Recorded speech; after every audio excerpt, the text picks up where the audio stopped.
A report by the Associated Press explains that efforts from the meat industry in the United States to curtail the spread of the virus among their employees have resulted in slower meat production, which will eventually result in less meat in the market and higher prices for the meat that is available.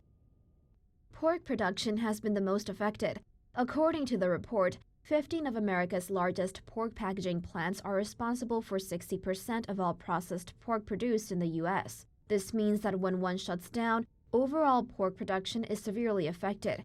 As of last week, pork processing capacity has dropped 25%.